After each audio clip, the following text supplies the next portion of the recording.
بسم الله الرحمن الرحيم الحمد لله والصلاة والسلام على رسول الله وعلى آله وصحبه ومن والاه.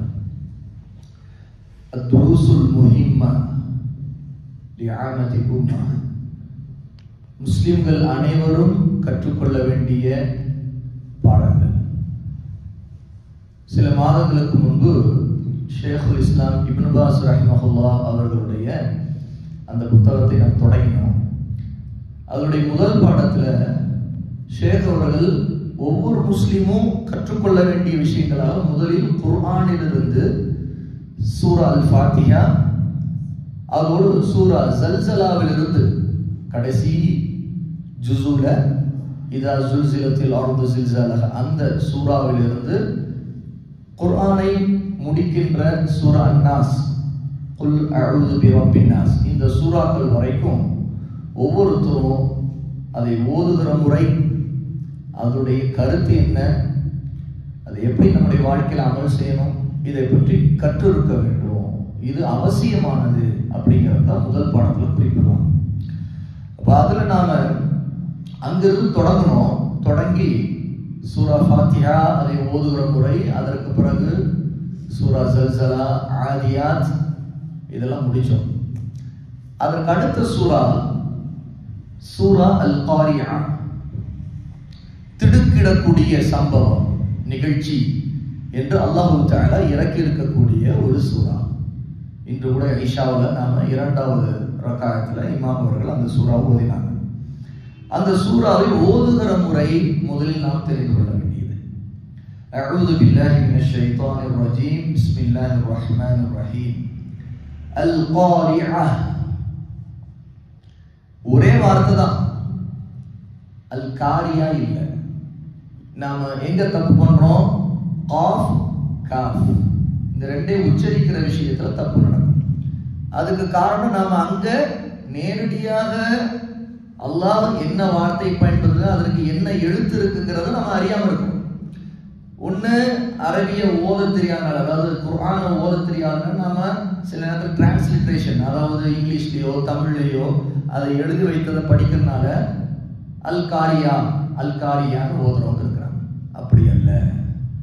அல் cough இருக்கு, காரிஆ ஐன் இருக்குது, அடுத்து உண்டு தான் முடியுது. அப்ப நிறுத்தும் போது அல் காரிஆ, அல் காரிஆ இல்ல, ஆ இல்ல, நிறுத்தும் போது அல் காரியா அப்படின்னு நிறுத்த முடியாது. அல் காரிஆ. அடுத்த இரண்டாவது ஆயா மல் காரிஆ, அதே அல் காரிஆ வார்த்தை தான் இருக்குது, கூட கூடுதலா மா அதை சேர்த்தும் போது மல் காரிஆ. மூன்றாவது ஆயா வமா அத்ராக மல் காரிஆ.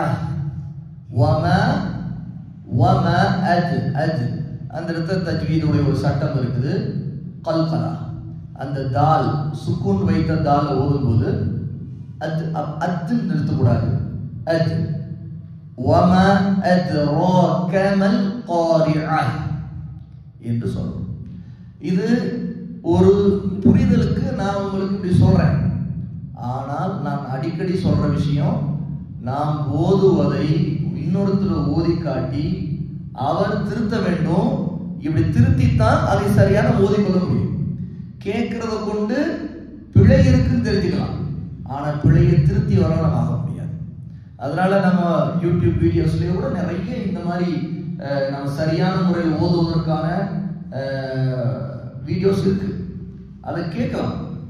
அதை நம்மால ஓரளவுக்கு அரபியுடைய உச்சரிப்புகளை தெரிந்திருந்தோம்னா அதை திருத்திக் கொள்ள முடியும்.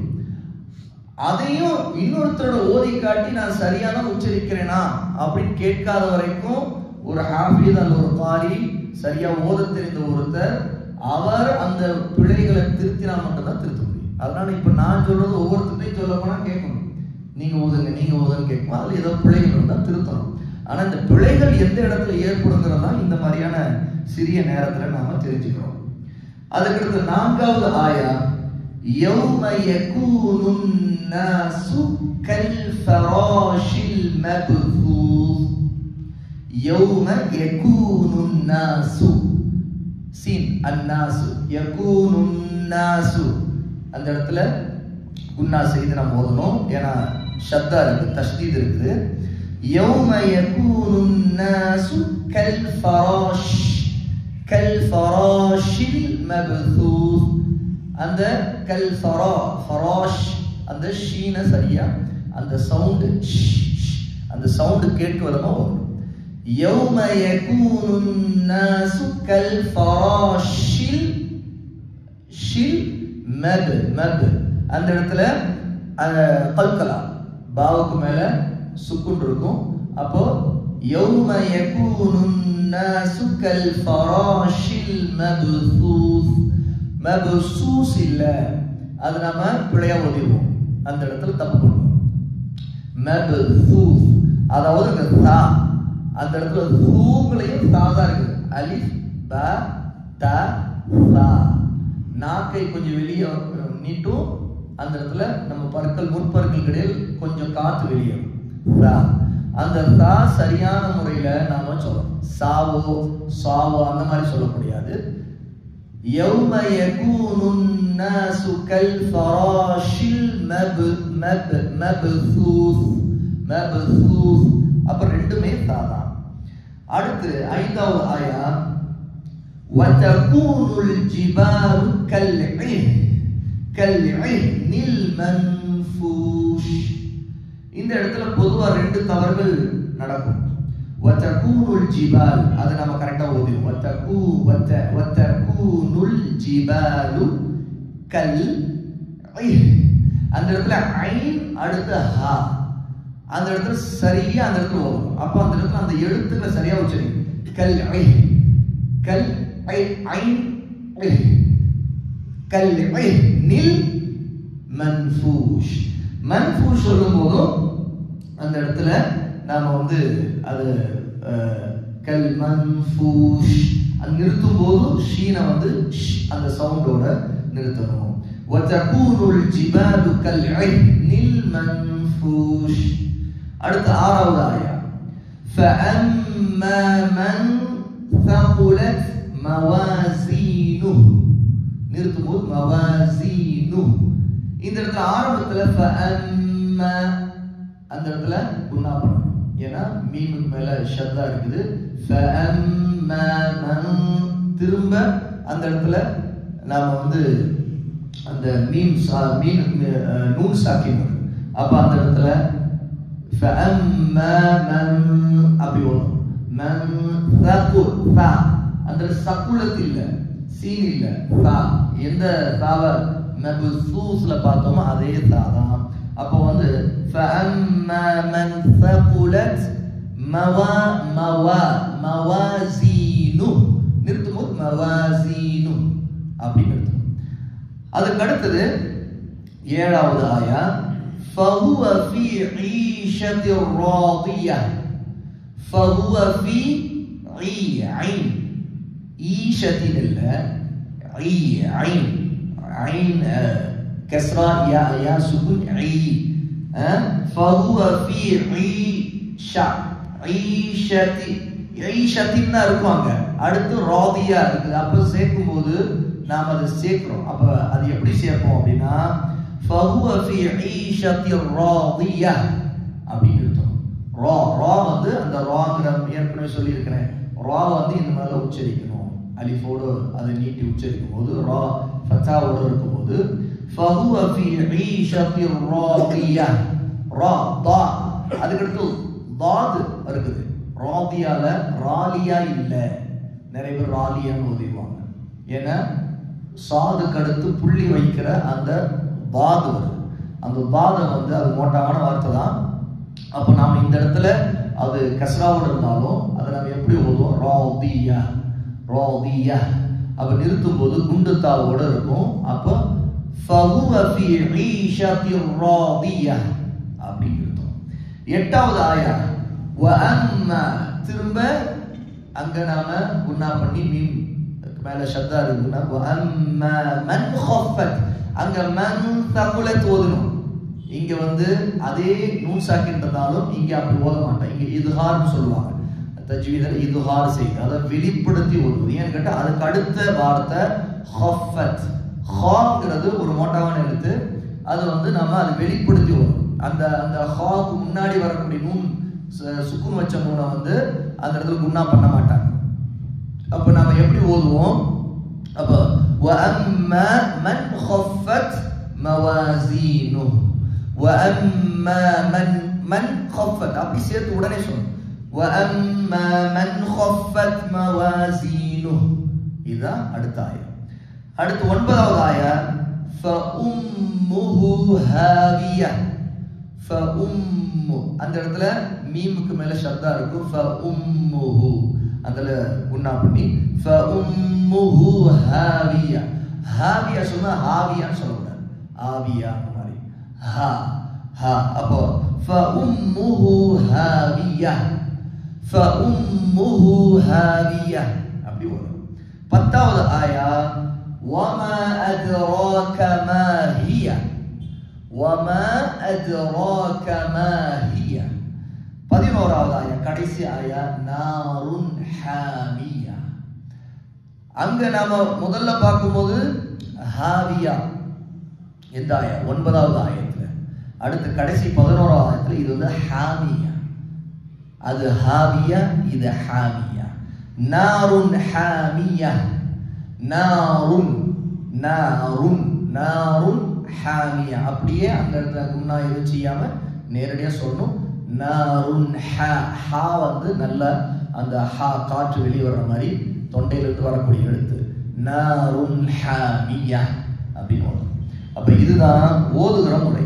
இன்னைக்கு நம்ம சுருக்கமா இந்த ஓதுகிற முறையை மட்டும் இந்த குறைந்த நேரத்தில் நம்ம பார்த்து கொள்ளலாம்.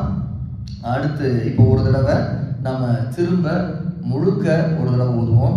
பிஸ்மில்லாஹிர் ரஹ்மானிர் ரஹீம்.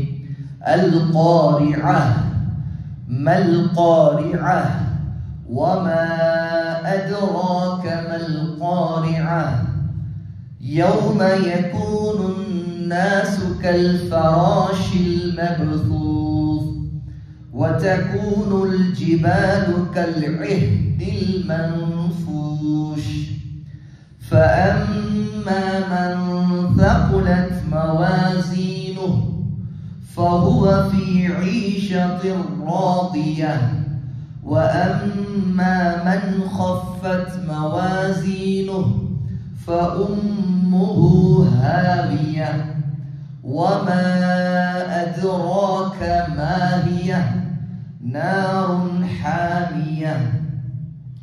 இதுதான் ஓதுகிற முறை. இப்ப சுருக்கமா இதனுடைய பொருள் என்ன, விளக்கத்தை நம்ம பார்க்க நேரம் இல்லை. அதனுடைய அர்த்தம் என்ன, கருத்து என்ன அப்படிங்கறத சுருக்கமா பார்ப்போம். அல்லாஹ் தஆலா இந்த சூராவுல மறுமை நாளை பற்றி பேசுகிறான்.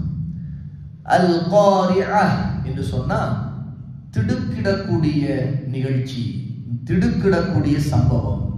அதாவது மறுமை பெயர்கள் ஒரு பெயர் இது. அல்லாஹ் தஆலா மறுமைக்கு பல பெயர்கள் குர்ஆன்ல சொல்லியிருக்கார். அதுல ஒரு பெயர் அல் காரிஅஹ். அல் காரிஅஹ் மரணித்தவர்களை கூட திடுக்கிடக்கூடிய நிகழ்ச்சி. அதாவது உயிரோடு இந்த உலகம் அழியும் போது வாழ்ந்து கொண்டிருக்கிறவர்களாக இருந்தாலும் சரி, மரணித்தவர்களாக இருந்தாலும் சரி, எல்லோருக்கும் திடுக்கிடக்கூடிய ஒரு சம்பவமாக மறுமை ஏற்படும். மல் காரிஅஹ் அல்லாஹ் தஆலா அடுத்து கேட்கிறான். அல் காரிஅஹ் என்றால் உங்களுக்கு என்னவென்று தெரியுமா? அது என்ன, அப்படி என்றால் என்ன, அந்த திடுக்குடைய சம்பவம் என்ன?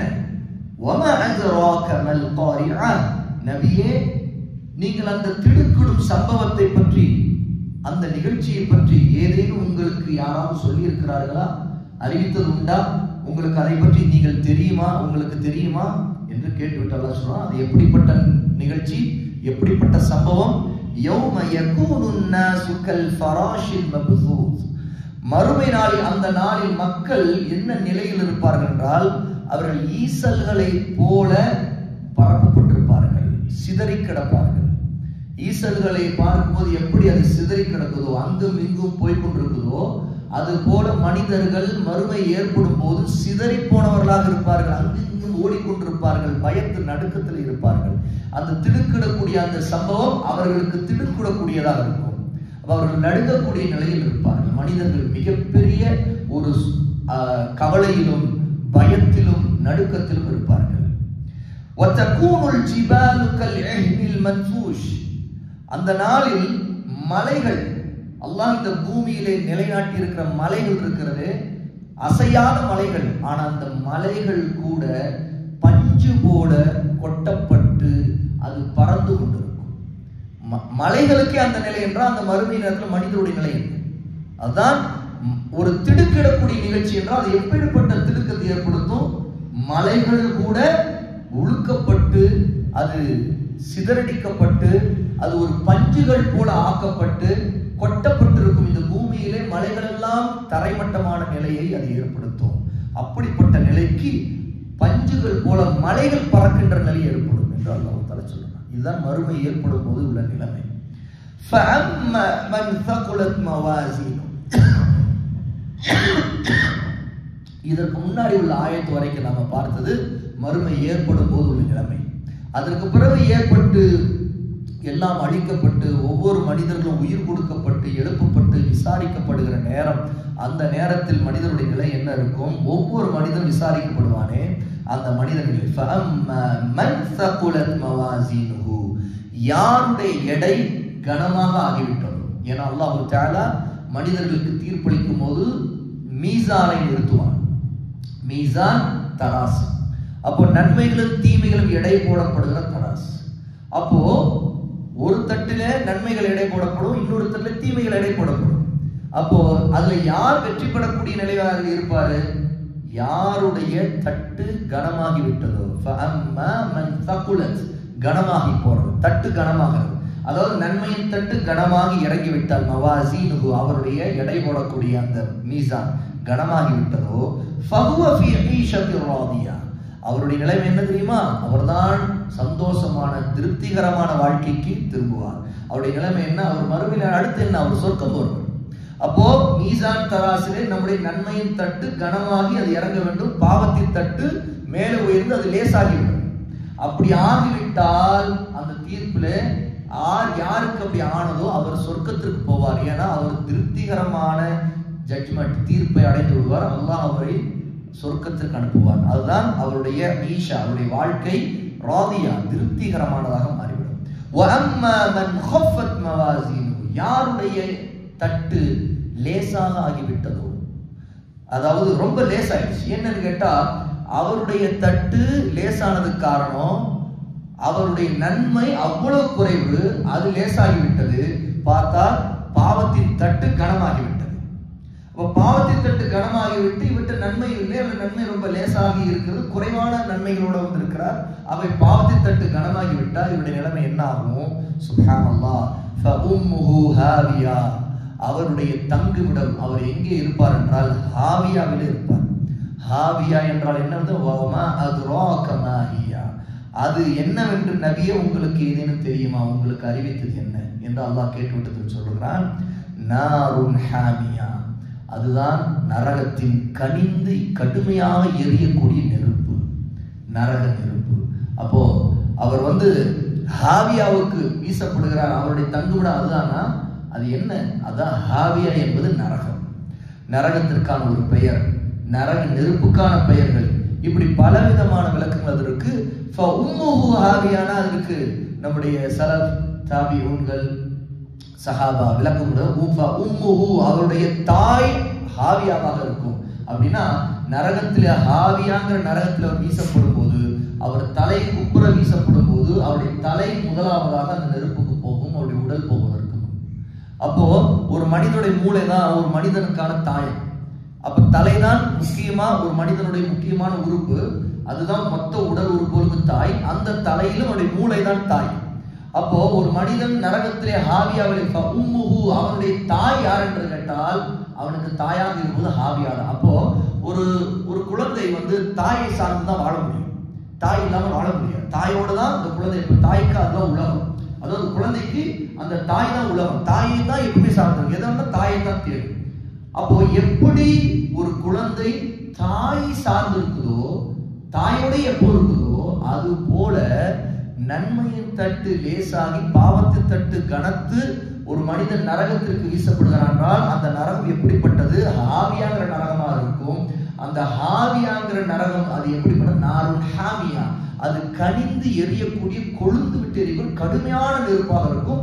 அந்த நெருப்பு தான் இவனுக்கு தாய் போல இருக்கும். அப்ப இவன் அதை விட்டு தப்பிக்க முடியும், இவன் அதையே சார்ந்திருக்க வேண்டிய கட்டாயத்தில் இருப்பான் என்பதை உலமா கல்வியாளர்கள் இந்த சூறாவுடைய விளக்கத்தில் தஃசீர்ல விளக்குறாங்க. அப்போ இதுதான் சுருக்கமா இந்த சூறாவை விளங்கிக் கொள்ள வேண்டியது. இன்னும் நம்ம கூடுதலாக இதில் இருக்கிற படிப்பினைகளை நாம் அறிந்து கொள்ளணும்.